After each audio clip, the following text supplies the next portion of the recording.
Hi, Aliya. Thanks for meeting me today.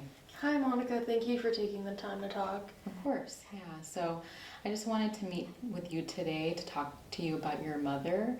I know her uterine cancer has been getting aggressively worse, and it's important for her to go home, is what she was saying. So I want to talk to you about a program that focuses on quality of life and comfort. And that program is called hospice. Have you heard of this program before? Yeah, my family has actually pursued hospice before.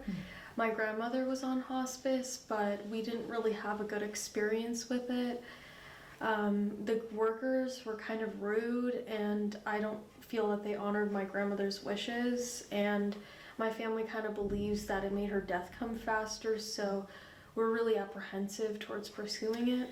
Well, I'm so sorry you and your family had a bad experience with hospice. And I just want to say that not all hospices are built the same. And so that's why it's really important to do your research about it before really diving into one hospice.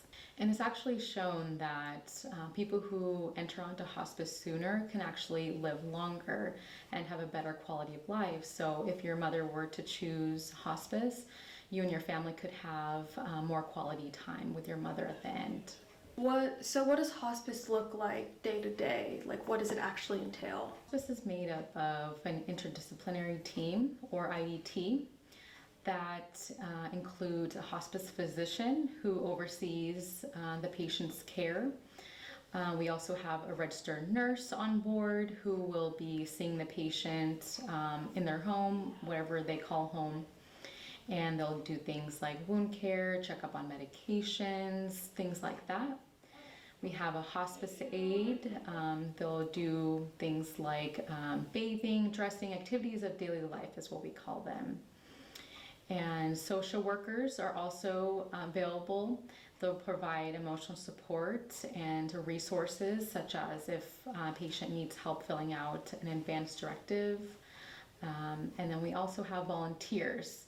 Volunteers can provide respite for families if they just need a little bit of time for themselves, for self-care, because that's important too for caregivers, and just spend time with the patient and maybe, watch TV with them, read with them, talk to them, whatever it may be.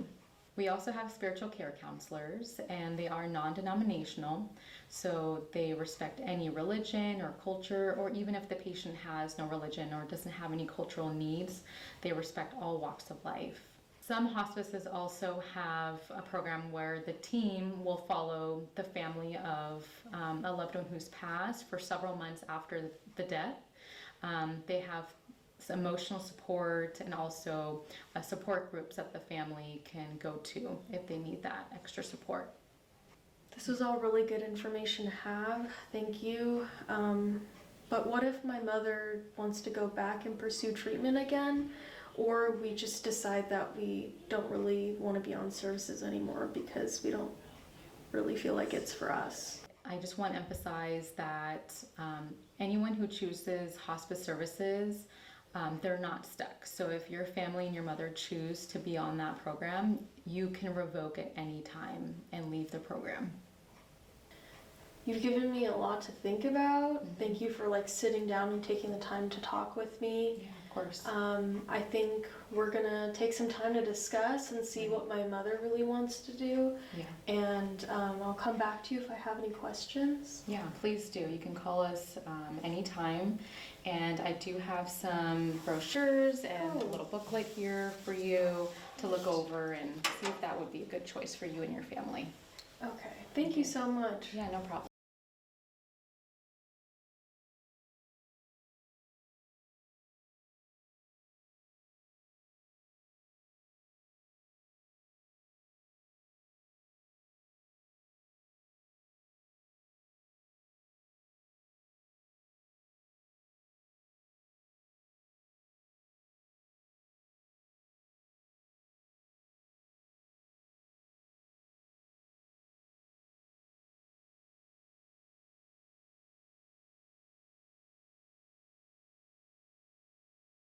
Hi, Aliya. Thanks for meeting with me today. Thanks, Monica, for sitting down. Of course, no problem. I know you wanted to talk to me today about your mother and her care. Yeah, frankly, I've just been really overwhelmed lately, and it's been kind of hard to admit, but I've been working full time and trying to, take care of her and keep up with all the things I have going on with my life, and it's been kind of hard. I feel like I'm kind of overflowing a little bit with all the extra stuff that I have to do, and I don't want to admit that my mom is a burden, but I just feel like I need more help, and so I was wondering if there were any resources or services that are out there that could help me. Yeah, so actually we have what's called palliative care. And so that is a supportive system made up of a physician, registered nurses, social workers, and volunteers. And so they basically follow a patient through their chronic illness, or so things like ALS, Alzheimer's, cancer, and they'll follow that patient for a longer period of time. And this is something that's different than hospice. Okay. Hospice is usually for patients who are at the end of life. And so palliative care follows patients who are having chronic illnesses for a longer period of time. Okay. Yeah. And so some examples of that might be the team might go with the patient to doctor's appointments to kind of like maybe explain what's going on during the appointment if they need help with that. They can also provide education to the patient and their families about their illness and kind of what goes along with that and what to expect, things like that. Okay. And another example might be volunteers that are part of the program. They provide respite for families who may need a little bit of support and just time away from caregiving, because it's really important, of course, to take care of yourself, and I know that's important for caregivers. So yeah, that's kind of an overview of palliative care. That sounds good. But right now I'm not sure that we can kind of afford extra costs, and so I don't know if this is something that I could pursue, just because I don't know if we could afford it.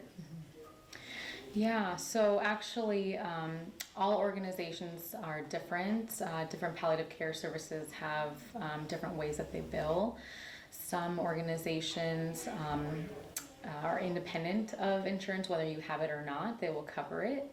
And some organizations will bill through your private insurance. So it's just important to do research on each program. You and your family are free to do that research. Well, this sounds like a really great option for my family. Yeah. I think we're going to do some more research and look into it, but I think this could be really helpful. So thank you for telling me about it. I've never heard of it before. Yeah, of course. Not many people have, so I'm glad to have shared that information with you. And I do have some brochures and a booklet for you great. to kind of look over and see if that would be something that you and your family would be interested in.